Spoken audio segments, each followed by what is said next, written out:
Good afternoon students. आज आपकी physics की क्लास में हम पढ़ेंगे एक समान बाह्य वैद्युत क्षेत्र में रखे वैद्युत द्विध्रुव पर लगने वाले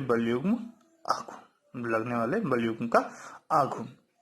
तो एक समान आप जानते हैं बाह्य वैद्युत क्षेत्र में वैद्युत क्षेत्र किसी आवेश या आवेश समुदाय के चारों ओर का क्षेत्र जिसमें कोई अन्य आवेश आकर्षण अथवा प्रतिकर्षण बल का अनुभव करता है वैद्युत क्षेत्र कहलाता है। वैद्युत ध्रुव जब ऐसा निकाय जिसमें दो बराबर परंतु विपरीत आवेश एक दूसरे से 12 दूरी पर स्थित होते हैं वैद्युत ध्रुव कहलाता है। बलयुग्म आघूर्ण आपको मैंने बताया था कि जब किसी वस्तु पर दो बराबर परंतु अपोजिट फोर्स लगाए जाते हैं तो वस्तु अपनी जगह पर रोटेट करने लगती है और इस बलयुग्म को बलयुग्म आघूर्ण कहते हैं। अर्थात जब किसी ऑब्जेक्ट पर दो बराबर परंतु अपोजिट फोर्स इस पे इस उंगली से इस पे इधर को और इस पे इधर को लगाया जाए, जैसे आप सिक्का वगैरह घुमाते हैं, पेपर वेट वगैरह घुमाते हैं, तो इस तरह से फिर वस्तु अपनी जगह पर क्या करने लगती है, घूमने लगती है। तो इस बलयुग्म को दो पेयर है बल का, एक इधर को लगेगा एक इधर को लगेगा, ऐसे करते समय एक इधर को एक इधर को, तो ये बल युग्म, युग्म का मतलब पेयर जोड़ा, जैसे बलयुग्म आघूर्ण कहते हैं। तो आज चलिए पढ़ते हैं आज अपने टॉपिक के बारे में। एक समान बाह्य वैद्युत क्षेत्र में रखे वैद्युत द्विध्रुव पर लगने वाले बलयुग्म आघूर्ण। इसमें जो पॉइंट यूज है वो मैंने आपको समझा दिए कि क्या होते हैं। अब हम आएंगे माना, या पहले हम क्या रखे कि जब किसी वैद्युत द्विध्रुव को किसी एक समवैद्युत क्षेत्र में रखा जाता है तो वैद्युत क्षेत्र द्वारा वैद्युत द्विध्रुव पर एक बलयुग्म आघूर्ण या एक बलयुग्म आरोपित किया जाता है जो वैद्युत द्विध्रुव को वैद्युत क्षेत्र की दिशा में संरेखित करना, मतलब वैद्युत क्षेत्र की दिशा में लाने का प्रयास कहते हैं। इस बलयुग्म को प्रत्यानयन बलयुग्म कहते हैं। तो फिर से मैं बता देता हूं कि जब किसी वैद्युत द्विध्रुव को एक समवैद्युत क्षेत्र में रखा जाता है तो वैद्युत क्षेत्र द्वारा वैद्युत द्विध्रुव पर एक बलयुग्म कार्य करता है जो वैद्युत द्विध्रुव को वैद्युत क्षेत्र दिशा में संरेखित, अलाइन बोलते हैं, मतलब वैद्युत क्षेत्र की दिशा में, संरेखित का मतलब वैद्युत क्षेत्र की दिशा में लाने का प्रयास करता है। इस बलयुग्म को प्रत्यानयन बलयुग्म कहते हैं। आइए अब डेरिवेशन पर बात करते हैं। माना ए बी एक वैद्युत द्विध्रुव है जो एक समान वैद्युत क्षेत्र में थीटा कोण बनाते हुए रखा गया है।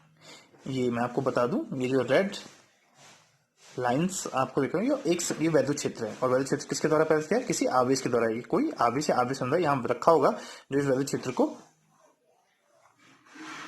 प्रोड्यूस कर रहा है या उत्पन्न कर रहा है। तो ये ए भी एक वैद्युत द्विध्रुव है जो माना एक समान वैद्युत क्षेत्र में थीटा कोण बनाते हुए रखा गया है। माना इसके ए बिंदु पर माइनस क्यू आवेश तथा बी बिंदु पर प्लस क्यू आवेश एक दूसरे से परस्पर 12 दूरी पर स्थित है।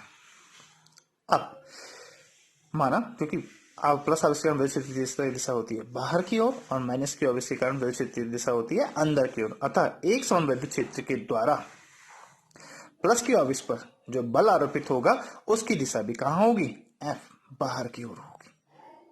प्लस क्यू आवेश के कारण वैद्युत क्षेत्र की दिशा कहां होती है, बाहर की ओर, अतः लगने वाला बल भी कहां होता है, बाहर की ओर। इसको हम ऐसे समझ सकते हैं कि जैसे कोई नदी बह रही है, जब कोई नदी बह रही है आपकी तो वो क्या बह रही है, जैसे हाई से लो की तरफ या चढ़ान से ढलान की ओर बहती है, तो वो पानी बहना वैद्युत क्षेत्र है तो उसका फोर्स भी कहां लगता है, नीचे की ओर। क्लियर है। जैसे आपकी ये नदी आपकी फ्लो कर रही है तो ये इसका वैद्युत क्षेत्र होगा, तो इसके लगने वाले बल की दिशा भी कहां होगी, इसी ओर होगी। तो ये है कि माना एक समान ये जो वैद्युत क्षेत्र है इसके द्वारा प्लस के आवेश पर लगने वाले बल की दिशा भी कहां होगी, ये होगी बाहर की ओर, तथा माइनस के आवेश पर जो लगने वाले बल की दिशा कहां होगी, क्योंकि माइनस के आवेश पर लगने वाले बल की दिशा वैद्युत क्षेत्र की दिशा कहां होती है, अंदर की ओर होती है, अतः इस पर लगने वाले बल की दिशा भी कहां होगी, अंदर की ओर। तो ये मैंने आपको बता दिया। अब जब देखो एक बी पर प्लस के आवेश पे, जब बिंदु बी प्लस के आवेश पर जो लगने वाला बल है वो बाहर की ओर और माइनस के आवेश पर लगने वाला बल क्या है, अंदर की ओर। और मैंने बताया था आपको कि जब किसी ऑब्जेक्ट पर, अब यहाँ पे ऑब्जेक्ट क्या है आपका, वैद्युत द्विध्रुव पर एक बल इस साइड को और एक बल इस साइड को, जैसे ये अब इस तरह से इस तरह से, देखिए इस तरह से, एक फोर्स इधर को, एक फोर्स इधर, तो यहाँ पे क्या करेगा, घूमने का प्रयास करेगा।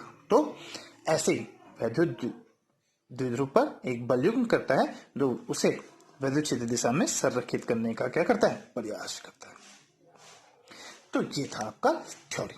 अब मैं इसको डिटेल एक लैंग्वेज में एक बार शॉर्ट में आपको बता देता हूँ कि जब किसी वैद्युत द्विध्रुव को किसी वैद्युत क्षेत्र में रखा जाता है तो वैद्युत क्षेत्र द्वारा वैद्युत द्विध्रुव पर एक बलयुग्म कार्य करता है जो उसे वैद्युत क्षेत्र की दिशा में संरेखित अलाइन करने का प्रयास करता है। इस बलयुग्म को प्रत्यानयन बलयुग्म कहते हैं। माना ए भी एक वैद्युत द्विध्रुव है जो एक समान वैद्युत क्षेत्र में थीटा कोण बनाते हुए रखा गया है। माना इसके ए बिंदु पर माइनस क्यू आवेश तथा बी बिंदु पर प्लस क्यू आवेश रखा गया जो एक दूसरे से 12 दूरी पर स्थित है। एक समान वैद्युत क्षेत्र के कारण प्लस क्यू आवेश पर जो लगने वाले बल की दिशा होगी वो बाहर की ओर होगी तथा माइनस क्यू आवेश पर लगने वाले बल की दिशा अंदर की ओर होगी। अतः वैद्युत द्विध्रुव पर लगने वाला प्रत्यानयन बलयुग्म आघूर्ण, और आघूर्ण टॉ इक्वल टू क्या होता है, एफ आर, और एफ का मतलब दोनों बलों में से एक बल का परिमाण और उन बलों के बीच की दूरी। ठीक है, तो टॉ दोनों बलों में से एक बल, तो ये हो गया, ये एफ, ये हमने ले लिया एफ, और दोनों बलों के क्रिया रेखाओं के बीच क्रिया रेखा हो गई, एक फोर्स इधर को कार्य कर रहा है, एक फोर्स से, तो इनकी क्रिया रेखा ये इधर को हो गया, ये इधर को हो गया, इनके बीच की दूरी, तो यहां से देखिए यहाँ पे है ये फोर्स है, यहां से नीचे को लाया और यहां से हमने इसको यहाँ पे मिला दिया, तो इनकी ये क्रिया रेखा होगी, इस बॉटम लाइन से ये इधर को कार्य कर रहा है, ये इधर को कार्य कर रहा है। तो दोनों बलों की क्रिया रेखाओं के बीच की लंबवत दूरी, ये परपेंडिकुलर दूरी होगी। तो टॉ एफ इज इक्वल टू, अब एक फोर्स इधर को और एक फोर्स इधर को, तो हमने यहाँ पे इसको क्रिया रेखा ले ली यहाँ पे और ये लंबवत दूरी ले ली, तो इनके बीच की लंबवत दूरी क्या होगी आपकी, बी सी। इस पॉइंट को हमने सी से नोट किया है, तो लगने वाली बीच की दूरी बी सी। अब आपको मैं बता दूं, बलयुग्म आघूर्ण कैसी राशि है, सदिश राशि है। और सर क्यों, और इस जब दो सदिश राशियों का गुणनफल एक सदिश राशि होती है, वेक्टर राशि होती है ये, तो इसे क्या कहते हैं, सदिश गुणनफल कहते हैं, और इसका घटक क्या होता है, साइन थीटा। ये आपको 11th में पढ़ा दिया। तो बल टॉ एफ बल और उनके बीच की लंबवत दूरी आर दोनों सदिश राशियां हैं, तथा उनसे प्राप्त जो राशि प्राप्त होती है टॉ बलयुग्म आघूर्ण, वो भी एक सदिश राशि है, इसलिए इसका घटक होगा साइन थीटा। तो आप कंफ्यूज मत हो जाइएगा यहाँ पे साइन थीटा ही क्यों लिया है, क्योंकि क्रॉस मल्टीप्लिकेशन आपको मैंने पढ़ा रखा है, क्रॉस मल्टीप्लिकेशन घटक होता है साइन थीटा। तो tau is equal to F into B C, त्रिभुज ए बी सी में, ठीक है, तो एबीसी में साइन थीटा, साइन थीटा होता है लंब बटे कर्ण, अब ये लंब हो जाएगा, दोनों बलों के क्रिया रेखाओं के बीच की लंबवत दूरी, तो ये बीसी क्या हो गया आपका, लंब, तो ये हो गया बीसी कर्ण।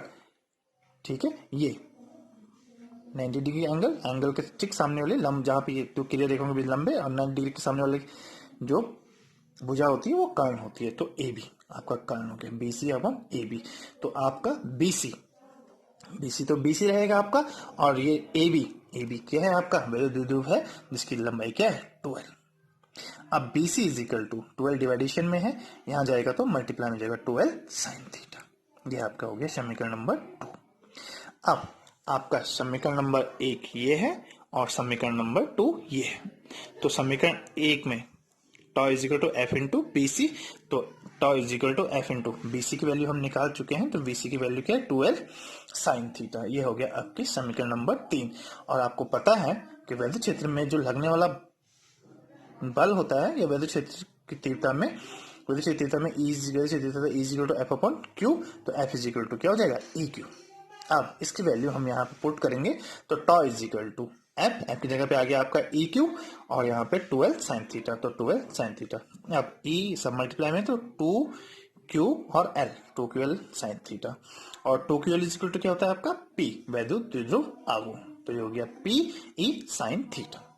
तो वैद्युत क्षेत्र में स्थित किसी वैद्युत द्विध्रुव पर लगने वाला जो प्रत्यानयन बलयुग्म आघूर्ण होता है, tau is equal to P E sine theta.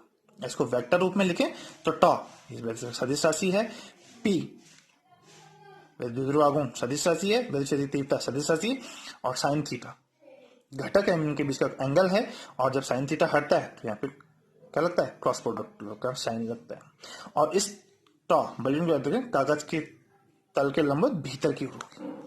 कागज के तल के लंबवत भीतर की ओर होगी, क्योंकि इसको रोटेट करने का प्रयास करेगा तो इसकी दिशा कागज के तल में अंदर भीतर की ओर इस डायरेक्शन में होगी, इस तरह से। तो ये था आपका एक समबायी वैद्युत क्षेत्र में लगने वाला बलयुग्म आघूर्ण। कोई परेशानी होगी तो आप मुझे पूछ सकते हैं। और अब है आपका नेक्स्ट टॉपिक, और इस चैप्टर का थ्योरी वाइज लास्ट टॉपिक है अध्यारोपण का सिद्धांत। इसके बाद आपके न्यूमेरिकल है और उसके बाद आपका फर्स्ट यूनिट का सेकंड चैप्टर स्टार्ट होगा, गाउस की प्रमेय। तो देखिए अध्यारोपण का सिद्धांत, मैं आपको बुक से पेजेस फॉरवर्ड कर दूंगा, उसमें डिटेल दिया हुआ है, वहां से डिटेल पढ़ सकते हैं। मैंने आपसे परिभाषा ली है, तो ये परिभाषा लिखिए। अनेक बिंदु आवेशों के वैद्युत निकाय में किसी एक बिंदु आवेश पर परिणामी बल अन्य आवेशों में से प्रत्येक कारण इस बिंदु आवेश पर लगने वाले विद्युत बलों के वेक्टर योग के होता है। वेक्टर योग का मतलब बीजगणितीय योग, और बीजगणितीय योग का मतलब क्या है बेटा, साइन के साथ जो निशान लगेगा, अब साइन लगेगा। अब साइन क्या होगा, अब मैं आपको बताता हूँ कि एक देखिए अनेक बिंदु आवेशों में वैद्युत निकाय में, अनेक बिंदु निकाय मतलब Q1, Q2, Q3, Qn, बहुत सारे आवेश हैं, और उनमें से हमने एक आवेश ले लिया है, सपोज ऐसे, जैसे ये Q है, ये Q1 आवेश है आपका, यहाँ पे है Q2, यहाँ पे Q3, यहाँ पे Q4, सो ऑन Qn तक। अब सपोज ये प्लस आवेश है और ये प्लस आवेश है, ये माइनस आवेश है, ये फिर हमने प्लस ले लिया और ये माइनस ले लिया।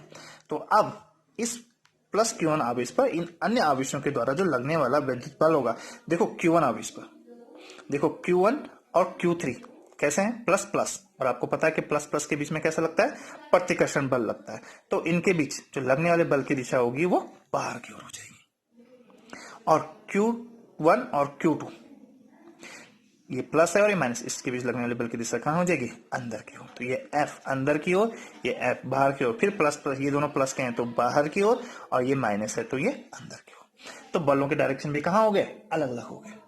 कुछ बल डायरेक्शन बाहर की ओर और कुछ बल, इसका मतलब ये जो बाहर की ओर बल है ये प्रतिकर्षण बल है, और जो अंदर के बल है वो आकर्षण बल है। तो सेम यही है कि किसी वैद्युत निकाय पर Q1, Q2, Q3 तथा Qn के कारण Q1 आवेश पर लगने वाला जो वैद्युत बल है वो आपने मैंने F12, अब इसका F12 का मतलब मैं समझा देता हूँ। F1 ये देखो, F1 F1 F1 F1 F1 आप लिख दिया, किसके द्वारा, 2 पर, 2 के द्वारा ये बल लगा है। F12 3 के द्वारा, F13 3 के द्वारा 1 पे, 2 के द्वारा 1 पे, 4 के द्वारा 1 पे, और N के द्वारा 1 पे। अब F1 के द्वारा तो आकर्षण बल प्लस में और प्रतिकर्षण बल माइनस में, इनके फैक्टर योग के बराबर होगा। F1 F3 और F3, और सपोज ये हमने माइनस में ले लिया, ये F13 माइनस में है तो हमने यहाँ पे ले लिया F13, सॉरी यहाँ पे क्या हो जाएगा, F12 प्लस में और F13 माइनस में। वेक्टर योग माइनस पर लगने वाले बल है F1, F2 और Fn, मतलब F12 के द्वारा 1 पे लगने वाला बल आकर्षण बल है, और इसके द्वारा ये लगने वाला बल प्रतिकर्षण बल है। तो ये हो गया। तो F1, तो इस पे जो Q1 आवेश पर जो लगने वाला वैद्युत टोटल बल होगा वो इनके वेक्टर योग के बराबर होगा। तो F12 और F13 ये हो जाएगा।